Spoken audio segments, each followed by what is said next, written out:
Türk Devleti beni çağırdı, Çevre Bakanlığı. Bu patenti uygulamamı istediler. TOKİ binalarında uyguladım. Patentimi taklit ediyorlar, para vermiyorlar diye. Almanya'ya onun için geldim, Avrupa'ya. Türkiye'nin ilk güneş arabasını yapan ekip olarak makalemiz de çıktı. 2007'de NASA'nın Türkiye ayağı oldu. Orada birinci olmuştu. Patenti pazarlamaya başladık. Amerika'da bir yatırımcı projeme yatırım yaptı. Dünya markası olduk diyebiliriz yani. 2 milisaniyeyle NASA'nın mühendisleri egale ettik. Bana bir esnaf, bu madalya kaç para eder hocam? Kapattım ki millet bakmasın. Geçerken milletin içine geçiyor. Herkes baktıkça vidası çıkıyor, lastiği kopuyor. Küçük dükkanda kazandığı paraları fırça altına yapmış, bir anda vermiş. Lan ne akıllı adam ya. Asıl tüccar o dedi. Satın alacağı şeyi biliyor. Herkese merhaba. Bu hafta tutunanlarda yardımcı doçent doktor Yunus Karacabey ile beraberiz. Kendisi bir bilim insanı ama NASA'ya varana kadar birçok projelerle ödül almış. Aynı zamanda mucit diyebilir miyiz hocam? Mucit. Zaten direkt teknolojinin içindeyiz. Biraz sanki böyle üniversitenin sanayiyle kaynaşmış hali. Sanayi zaten Bu anlamda bir iş adamlığınız da var. Sonradan oldu. Yani teknolojiler, patentler olunca niye bunu paraya çevirmiyorsun diye baskılarla yaptık. Bilmiyorduk business'ı. Onu da öğrendik. Anladığım kadarıyla yani bayağı bir patent var.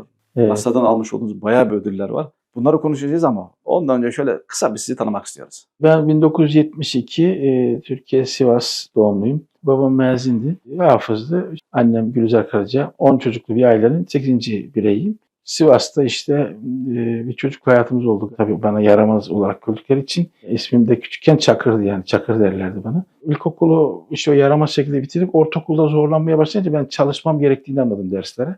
Ama temel yok. Temelim olmayınca kendi gayretimle çalışıyorum. Hatta babam acıyordu, yani gece kalkıyor namaza şu bu. Hep çalışıyorum. Burada da öyle yani. Yani hiç yapmak zorunda değilim ama kendi başıma iş çıkarıyorum yani, tabiri caizse bir işi taktım mı takıyorum. Bitmeden rahatlamıyorum. Öyle bir özelliğim var. Liseye geçtim, o özelliğim devam etti. 3000 kişilik okulda ilk 10'a girdim. Sonra üniversite biyolojiyi kazandım. Peki üniversiteden sonra öğretmenlik hayatınız nasıl devam etti? 92 yılında mezun oldum, 92-93.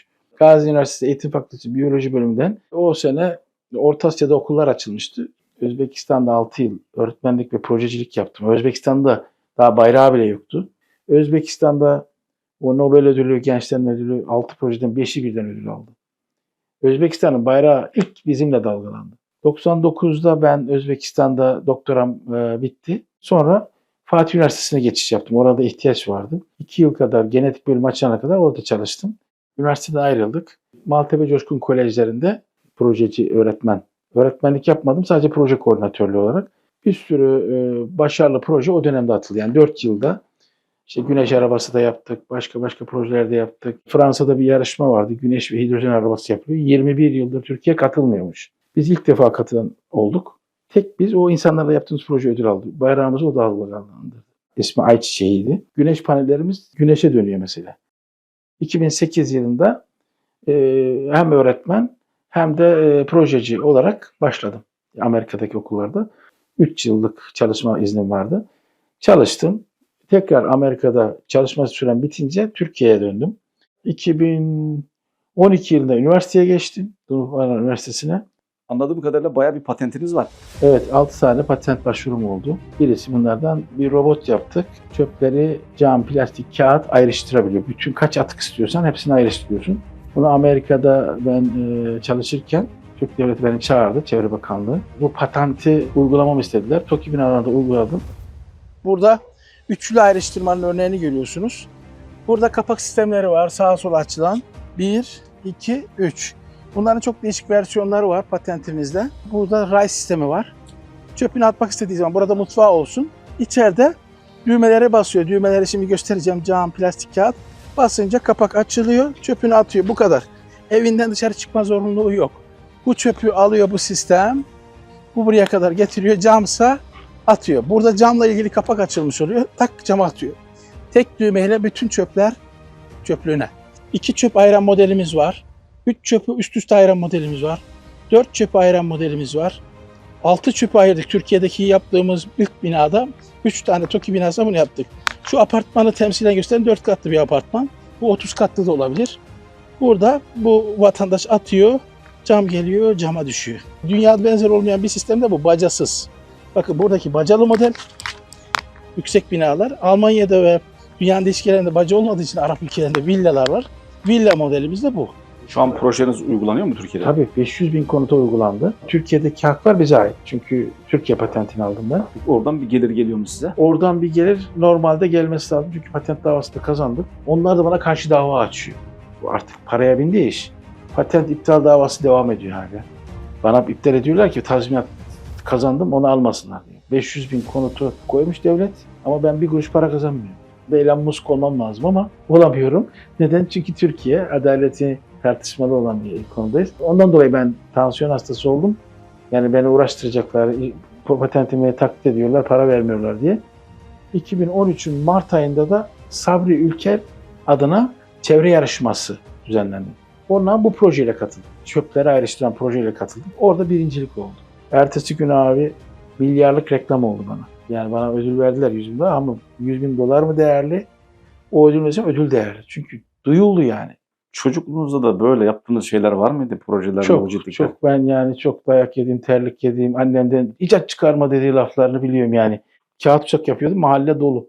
Yani herkes uçak uçuruyor, tamam mı? Ama çöplük gibi görüyor, onu anlamıyor ki. Herkes benim gibi zevk almıyor uçuştan. Sonra o uçuş sevgisinden üniversite 1'de Türk Hava Yolları kursuna gittim. Biyolojiciyim ama kursa gittim, model uçak yaptım. Kanadımın biri eğri hafiften. Öbürleri daha atarken çakıldı. Benimki de eğri kanat, kesin çakılır diyorsun. Garip bir şekilde Allah'ın lütfu tabii. Benimki orada rekor kırdı. Düşmüyor havada, uçuyor, Allah uçuyor. Millet de seviniyor. Tek uçan benimkiydi. Türk Hava Yolları'nın o sertifikasını aldık işte. Model uçak sertifikasını. Ben Devlet Üniversitesi'yle kendi projemi yaptım. Biz Delta Kanat'ın değişik bir versiyonunu yaptık. Burada şu an. İsmi Üveyik bizimkinin. Kanat çırpan kuş düşünün. Uçak küçük, tek kişilik, küçük enerjiyle daha verimli uçuşlar yapabiliyoruz. Çünkü güneş paneli de var bizde. Üçgen kanatların kımıldayanı düşün. Pervane yok, ses yok. Kanatlarını takmadım. Çünkü hala burada montaj yaptığımız yerlere uğraşıyoruz. Kanadımızın kılıfı asıl bu sistemin patenti. Bizim yeniliğimiz bu. Bu. Yani kuş gibi kanat çırpma özelliği. Bizimki de motorlu ama elektrik motorlu. Dronların motoru gibi düşün. Ama onlar pervaneli. Drone 8 motorlu uçuyor, ben 1 motorlu. Kımıldamadığı için mecburen mutedil havayı istiyorlar. Bizimki mutedil havaya ihtiyacı yok. Her havada uçar.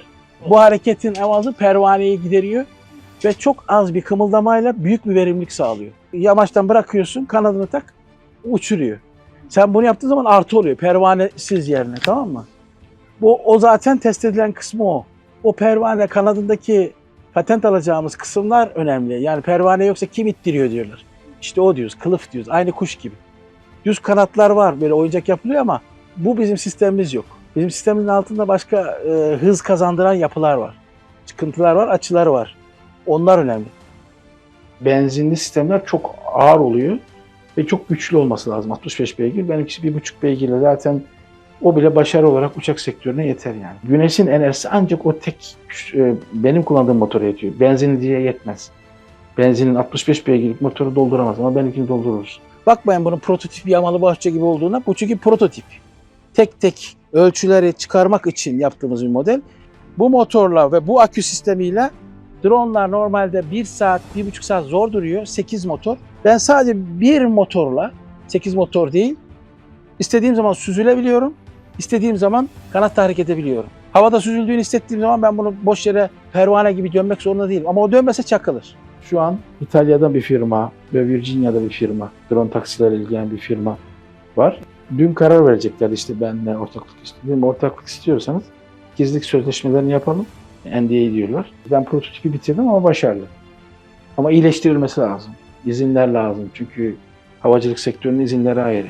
Bende sadece bir model uçak sertifikası var. Bir de yaptığım o kendimle ilgili şeyler var. Onlarda her türlü sertifika var.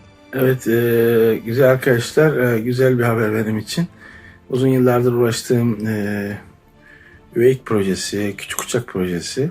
Tabii bizimki özel biraz ama benzeri olan başka bir firmayla 2 gün önce bir prensipte anlaşma yaptık. Tek tip üzerine bir üretim yapacağız. O ismi Almanca Drachenfliegen diye geçer.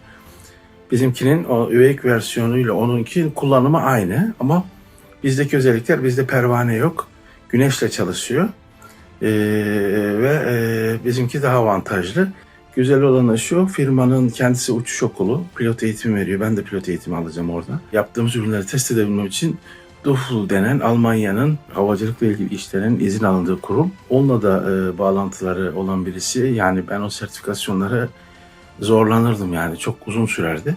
2 Alman dostumuzla birisi üretimde olacak, birisi de bu sertifikasyon ve şeyde.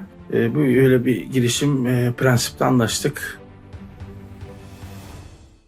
Hayatınız böyle projelerden projelere koşturmakla geçmiş. Çalışkan bir insansınız da. Şimdilerde ne yapıyorsunuz? Süreçten dolayı buraya gelmek zorunda kaldım. Buraya mülteci olarak geldik, yerleştik. Biz böyle aşkla şevkle öğretmen ruhunu bilir misiniz bilmiyorum. Yani bir şeyi yaptığını anlatırsın. Bizim çocuklarımız şöyle başarılı oldu, okullarımız böyle başarılı. Tabii businessman parayla ölçüyor her şeyi. Bana bir esnaf bu madalya kaç para eder hocam dedi. Bu benim çok ağrıma dokundu. Sırf o ruhuma dokunduğu için dedim ya nasıl bundan daha büyük ne olur? Bunlar para etmesi lazım dedim. Beni uyaran bir sağ olsun acı oldu ama bir tetikleme oldu. O sözde business hayatına da atayım diye projelerimin patentlerini almaya başladım. Patenti pazarlamaya başladık. Amerika'da bir yatırımcı projeme yatırım yaptı ve şirketini açtı. Yaklaşık 3 yıldır şirketimiz bayilikler veriyor. Dünya genelinde 33 tane bayilik verdik. Sonra burada tekrar bir Alman fabrikasına 2 projemi de, uçak projesini de geçirdim. Amerika'daki patent ortağı olduğum Kaynaştır Wastecycler şirketi, Corporation şirketi Texas'tadır. Buralara üretim yetkisi veriyor. Burası Almanya üretim merkezimiz. Ackermann'la anlaştı şirketimiz, Wastecycler şirketi. Ben de Avrupa temsilcisiyim. CEO olarak düşünebilirsiniz. Bayilik verme yetkisi bende. Know-how gibi bilgileri ben aktarıyorum üretici firmaya.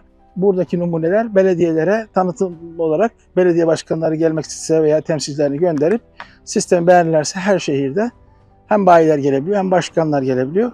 Yeni 7. aydan itibaren randevularımıza başladık.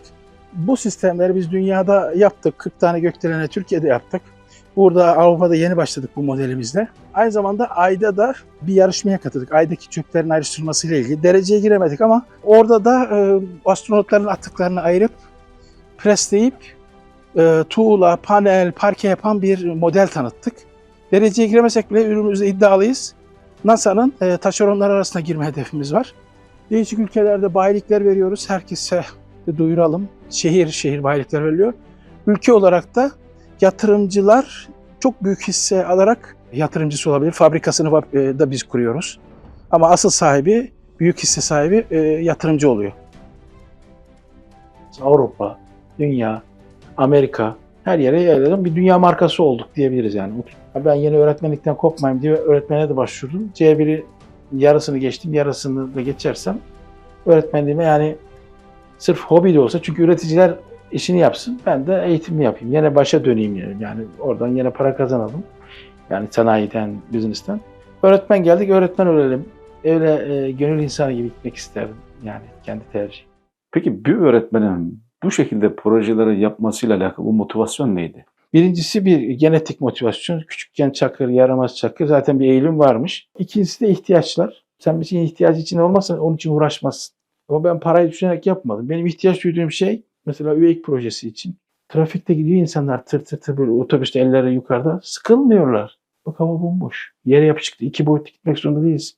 Hava 3 boyutlu, 4 boyutlu. Bir büyük zatta diyor ya ihtiyaçlar ilmi keşiflerin keskin gözlü kılavuzudur diye. Sancıyla oluyor hocam.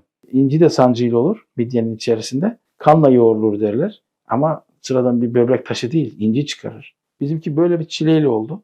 Ve bu proje yapmayı da öğreten Zübeyir Hocam vardı bana. Fatih Kolejlerinin proje koordinatörüydü.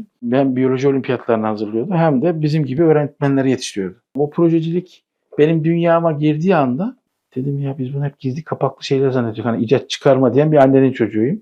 Zübeyir Hoca teşvik ediyor. Bunlar yap, bunlar iyi. Meğerse Batı bunları yapa.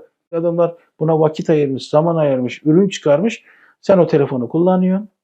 Mahkumsun. İstediğin kadar ben daha üstünüm de. O üstün. Şu an herkes ona mahkum. Üçüncüsü de mağduriyetler. Benim gibi insanlar, yani biz iyilik motivasyonu olan insanlar, bizim şeyimiz kalemli olur, bilimli olur. Daha başarılı bir şey yapayım. Herkesi sevindirsin. Hani insanlara motive edici. Ben o UEIC projemi zaten web sitesinde de göreceksiniz. Justice at home, justice in the world. Yurtta adalet, dünyada adalet demek. Adalet olursa mutluluk geliyor. Hem de kuşların kanadı denge, justice gibi. Örtüştü. Şu an bunu mağduriyetlere adadım. Yani adalete, zaten adalet kuşu diye çıkacak üveyik. Bu NASA ile olan ilişkiniz nasıl? Amerika'ya geçince orada bir okulda ben biyoloji öğretmenliğine başladım. Orada da NASA yarışması gelince ben okulda proje yapabiliyorum demiştim. Jetleri yapan laboratuvarı var NASA'nın. Onlar jetle ilgili bir konsept çıkarıyorlar her sene. Birinci adımda birinci olduk.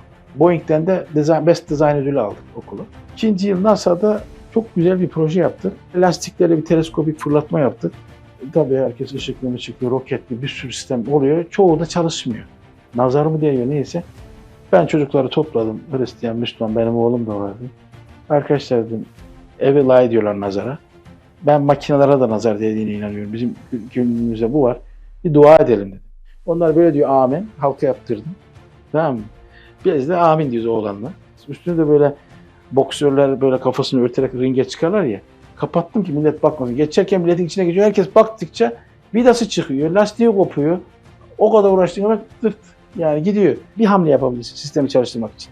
Böyle şunu yap, bunu yap. İkinci bir hamle yok. Ben çocuklara yani bu detaylar da önemli. Şu şaplak oyunu oynattım. Kim hızlı birbirine daha refleksi hızlı diye. Orada yarışma başlarken 3, 2, 1 go diyor NASA'daki yarışmayı başlatan trainer. 19. sırada biziz. Bize kadar 2 Güney Koreli bilim adamının, NASA'lı bilim adamının projesi 1. sırada.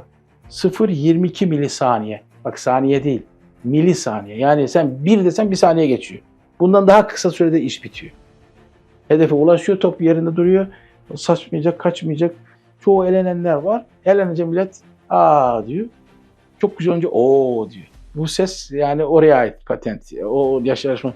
Aa o. Sıra bize geldi. Brian'a 3, 2, 1 go derken çocuk vurdu. Tak bitti. Gitti. Hedefi tutturdu. Birinci giden hiç kimse geçemiyordu onu. 0,22 milisaniye. Bizimki kaç çıktı abi? 0,20. Yani 2 milisaniye ile NASA'nın mühendisleri egale ettik. Dedim oğlum ne yaptın diyor. Hocam diyor 3, 2, 1 go demeden gıda kestik diyor. Ertesi gün NASA'nın web sitesinde çıktı. Student Bounce at the top. JPL Competition diye. Öğrenciler NASA'nın yarışmasında birinci oldu diye bizim çocuklarla kupa kaldırdığımız sahne var. Burada Almanlarla dostluğunuz var mı? Bir Alman vardı, kendi Müslüman olmuş Uli. İsmini İbrahim koymuş. Önceden ateist bu adam. Bu adam çok zengin, sorguluyor hayatı. Müslüman olmaz serüveninde şöyle dağlarda geziyor. Nasıl geziyor biliyor musun hocam? Zaten bunlar yürümeye alışkın toplumlar. Ayakkabısı çürüyene kadar altı. Ayakkabısı eskiyince Allah onu aciz kalınca yardım veriyor bak. Ayakkabı shoemaker diyorlar. Ayakkabı tamircisine gidiyor. Shoemaker işte demek ki Arapça Bismillah yazmış şeyin üstüne. Orada görüyor. Adam anlıyor. Almanca bilen bir ayakkabı tamircisi. Sen diyor Kur'an okudun mu? Yok diyor. Ben sana bir okuyayım diyor. Mülk suresini okuyor. Bu adamın hidayetine sebep olan Mülk suresi. İlk okumada değil. 3 kere arayışı devam ederken bir yer daha Kur'an'la karşılaşıyor. Bir daha okuyorlar. Bir daha Mülk suresi nasıl çıkıyor. Bir de başka bir yerde yeni Mülk. Ya başka sure yok mu diyor. Hep Mülk çıkıyor. Müslüman oluyor. İsmi de İbrahim koyuyor. Hanımla ziyaretine geldik. En son o da kanser olduğu sonradan ağırlaştı. Beste yazmış. Tesbihatın bestesini yapmış. İbrahim dedim. Haddim değil ama dedim. İstersen dedim besteni orkestraya çaldırmak istiyordu. O da dedi. Okey dedi, göndereceğim dedi. Sağ olsun Mustafa Bey var Kula. O dedi ki hocam bizim Türkçe Olimpiyatları müzisyen ekipleri var. Türkçe Olimpiyatları ekibinden birisine yönlendirdi. Tek kişi flüt çalarak onu yaptı. Beste yapamadık tamamını. Sonra biri de gitarist eklendi. Adam bayıldı. Dinlettim bunu adama. Herkese sorduğum soru. Herkesin görebileceği bir yere bir şey yazmak isteseydiniz ne yazardınız? Nereden geldiğini unutma, nereye gideceğini unutma. Ve zamanın değerini bil derdim yani. Bir saniyeni bile boşa harcama derdim herkes için. Çok kısa bir hayat yaşıyoruz hocam. Aslında bu hayat bana o kadar değerli geliyor ki hele de şu yaştan sonra. Hani ölüm en büyük nasihattir diyor ya. Allah'ım diyorum kalanı geçenden hayırlıyla kalan ömrümü diyor ve sana veriyorum diyor. Anladım yani bu işin sahibi sensin. Beni yoktan yaratan da sensin. Bana verdiğin o cüz-i irade dahil sana veriyorum. Al. Beni istediğin yerde istihdam et. İstediğin şekilde kullan. Hiçbirine gık dersem namert olayım. Bana dese ki Sibirya'ya git. Almanya ama umurumda değil. Para beni de heyecanlandırıyor. Ama girmiyor içime. Girmesin diye de Allah'a dua ediyorum. Allah'ım diyorum şu kalbime. Hani bir dua var ya mugallibel gulub sebbit kalbi ala dinik. Bak, dinin üzerine sabit kıl. Böyle bir an gelecek ki ben onu biliyorum. Gören birkaç insan da gördüm yakınlarda. Bitti diyorum ya. Kur'an'da diyor siz ona yardım edemezsiniz diyor. O sizi görür, yardım edemezsiniz. Yani ne yapabilir? Çok da zengin bir insandı mesela. Hiçbir şey yapamıyor. Bu kadar realite, yani ölüm en büyük hakikat. Ben hayatı şöyle görüyorum. Bir hızlı bir tren geçiyor yani. Sen istesen de geçecek. İçine doldurduğun kar diyorlar. Tamam mı? Gidince öbür tarafta onu devşireceksin. O hasat edeceksin. 5 şeyin değerini bilin diyor ya Peygamber Efendimiz. Çok değerli yani. Bir diyor ölmeden önce hayatın, fakir olmadan önce zenginliğin, meşgul olmadan önce boş vaktin, hasta olmadan önce sağlığın, bir de ne vardı? 5. de siz araştırın bunu. ChatGPT yazarsanız çıkar.